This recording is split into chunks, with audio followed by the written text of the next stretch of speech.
मैं बहुत भाग्यशाली हूँ। कभी कभी उन बच्चों से मैं इंटरेक्ट करती हूँ, इतने टैलेंटेड है। मुझे लगता है ऐसे कुछ किया जाए।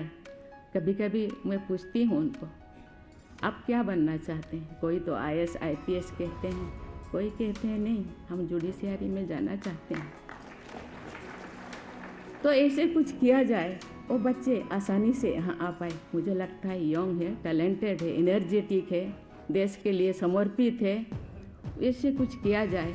और मुझे पता नहीं नियम में क्या लिखा है, आप सब यहाँ मौजूद है। ऐसे कुछ किया जाए कि वो बच्चे चुन के यहाँ आ सके। IAS के लिए कुछ प्रोविज़न है, IPS के प्रोविज़न है, स्टेट में भी बहुत सारे प्रोविज़न है। वो बच्चे अपना कोई UPSC कोई क्या दे करके वहाँ चले जाते हैं। यहाँ कुछ ऐसे किया जाए, मुझे पता नहीं। बहुजन क्रांति और बहुजन नायकों को समर्पित दलित दस्तक का 2024 का शानदार बहुजन कैलेंडर आ चुका है। कैलेंडर छोटे और बड़े दोनों साइजों में उपलब्ध है। बुकिंग के लिए दिए गए नंबर पर व्हाट्सएप करें या ईमेल करें। थोक में ऑर्डर करने पर मिलेगी आकर्षक छूट।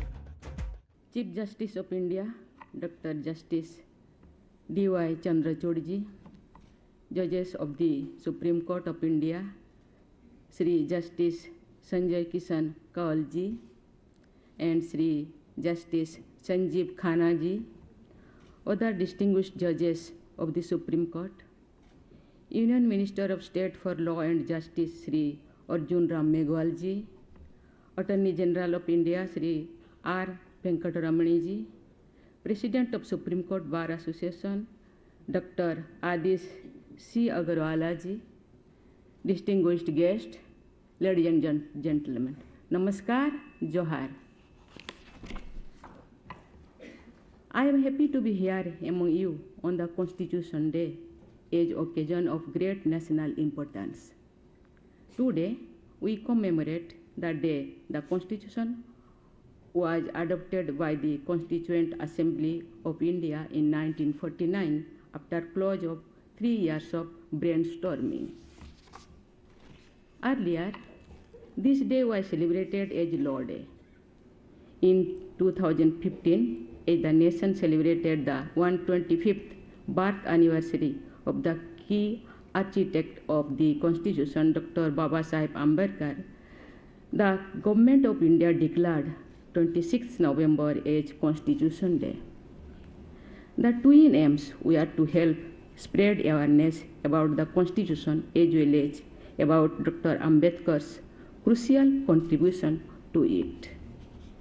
Today, we celebrate the values enshrined in this founding document and rededicate ourselves to uphold them in the day-to-day life of the nation.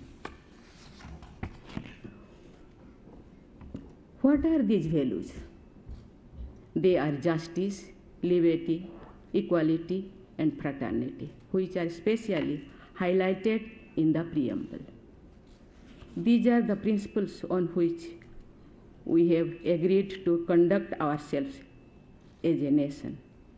These are, of course, the civilizational values of humankind, finding their best expression in the wisdom of this land.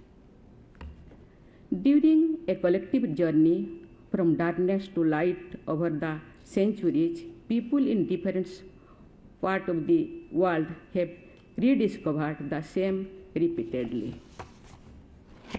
In our case, it was during the great freedom struggle that we came to realize their importance once again.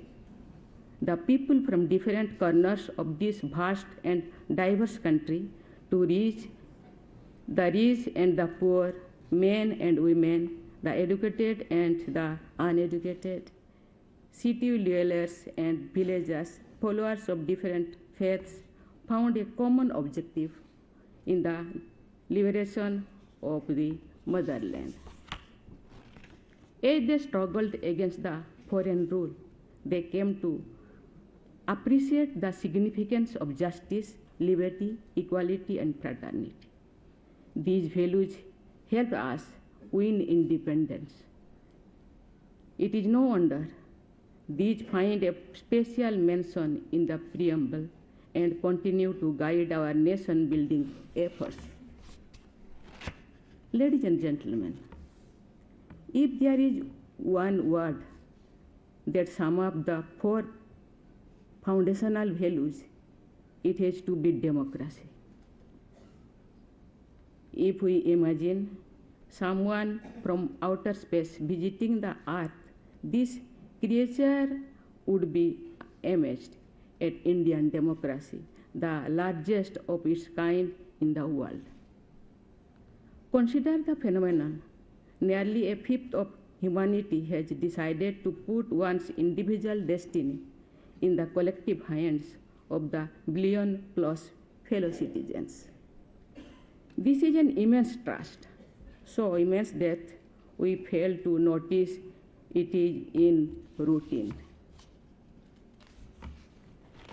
Moreover, India has been nurturing and enhancing this trust by deepening democracy even since its own freedom. How? By upholding justice, by stressing equality. All possible efforts have been made to empower every citizen, irrespective of gender, caste, creed, and other distinctions. That is why India has had people from highly varied backgrounds occupying high offices and excelling in various walks of life. If we consider gender, for example, the offices of the President, the Prime Minister, and the Speaker of the Lok Sabha, among others, have been held by women.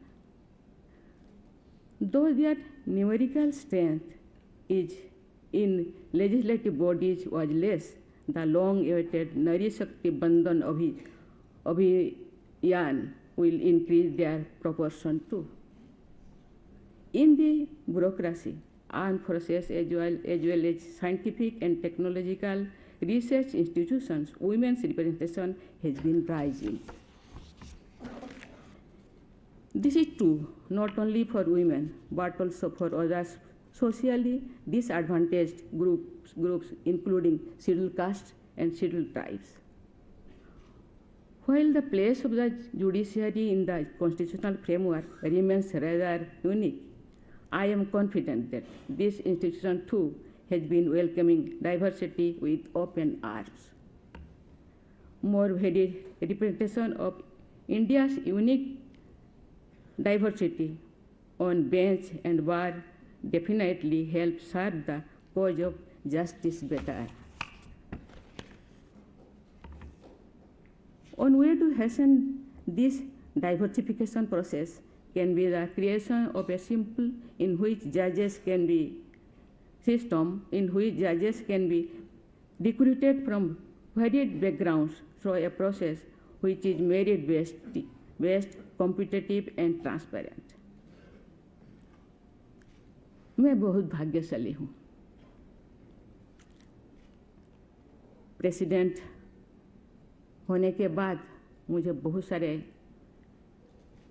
Central universities, state universities, IIM, IIT, बहुत सारे अनुष्ठान मुझे जाना पड़ता है। जब मैं देखती हूँ हमारे देश के बच्चे इतने टैलेंटेड हैं, पता नहीं उन दिनों दुनिया के लोग भारत को कैसे देखते हैं, लेकिन आज भारत को देखने के लिए दुनिया के लोग उत्सुक हैं। मैं बहुत भाग्यशाली हूँ। कभी कभी उन बच्चों से मैं इंटरेक्ट करती हूँ, इतने टैलेंटेड है, मुझे लगता है ऐसे कुछ किया जाए। कभी कभी मैं पूछती हूँ उनको, आप क्या बनना चाहते हैं? कोई तो IAS IPS कहते हैं, कोई कहते हैं नहीं हम जुडिशियरी में जाना चाहते हैं। तो ऐसे कुछ किया जाए, वो बच्चे आसानी से यहाँ आ पाए। मुझे लगता है यंग है, टैलेंटेड है, एनर्जेटिक है, देश के लिए समर्पित है। ऐसे कुछ किया जाए और मुझे पता नहीं नियम में क्या लिखा है, आप सब यहाँ मौजूद है।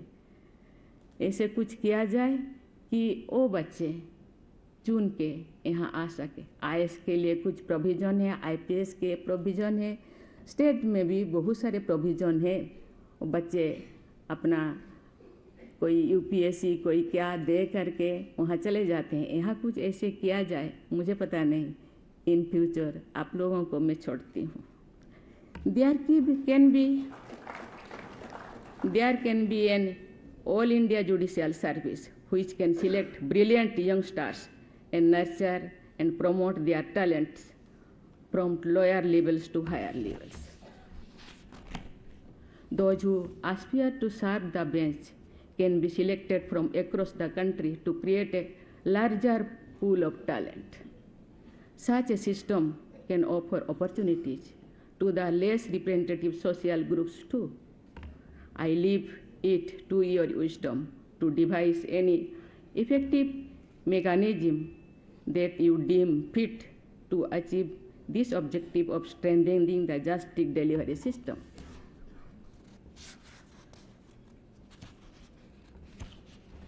Ladies and gentlemen, the cause of justice is best served by making it accessible for all. This also strengthens equality. We should ask ourselves, especially on occasions like today's, whether every single citizen is in a position to seek justice.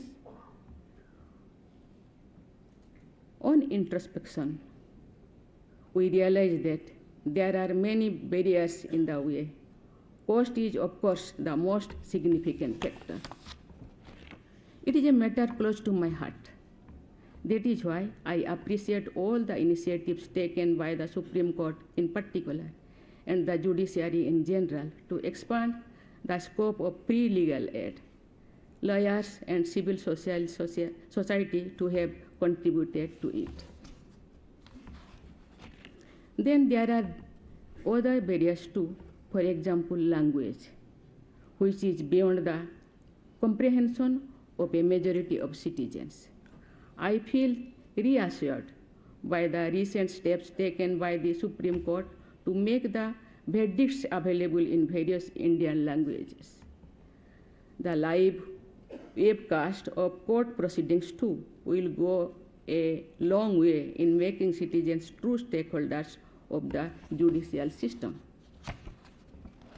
The question of access to justice often reminds me of the so-called veil of justice, which often features in our mythological stories. Such tales highlight some king's love for justice by pointing out that he had installed a bell that any citizen could ring at any time of the day if he was seeking justice. When I heard such stories, as a child, I wondered if the king would have any peace of mind at all, with people clamoring for his attention all the time. Later, I realized that such a king would have made the justice delivery system so efficient that the bell would need to be rung only rarely. Therefore, in order to improve the access to justice, we should seek to make the overall system citizen-centric. Speaking to our systems, we realize that they have been products of time, more precisely, products of colonialism. Clearing away its vestiges has been a work in progress. I am sure that we can speed up the remaining part of decolonization in all domains with more conscious efforts. I believe involving the young generation in those efforts by making them more knowledgeable of the Constitution, its making and its working will bear excellent fruits in that direction. The youth has become more interested in our history, and if they learn more about the transformative work of visionaries like Baba Sahib Ambedkar, the future of the Republic will be in safe hands. Ladies and gentlemen, as we celebrate the Constitution Day, we should know that the Constitution is, after all, only a written document. It comes alive and remains alive only if its contents are put into practice. That requires the exercise of interpretation. I must congratulate the Supreme Court for playing the role of the final interpreter of our founding documents to the perfection. We are aware of their role and responsibility in India's democracy. These courts, bar and bench have constantly raised the standards of jurisprudence. Their legal acumen and scholarship has been par excellence. Like our Constitution, our Supreme Court too has been a model for many other nations. With a vibrant judiciary, I am sure the health of our democracy is never going to be a cause of concern. I convey my best wishes to all the members of the judiciary in their endeavor. Thank you. Jai Hind, Jai Bharat.